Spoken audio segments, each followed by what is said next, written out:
When we are excavating our quarries, we always have the end in mind.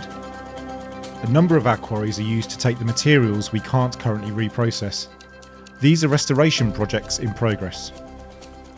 We utilise material from your project to restore our quarries and bring the land back into beneficial use.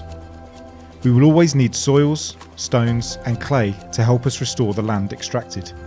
The soils from your building projects can help us to create these. This closed-loop aggregate manufacture further enforces our drive to use the material and land assets we manage to best effect throughout all aspects of their life cycle management. This allows us to create a whole new second life for the recovery we process. Talk to us about your muck-away needs. Tarmac, building our future.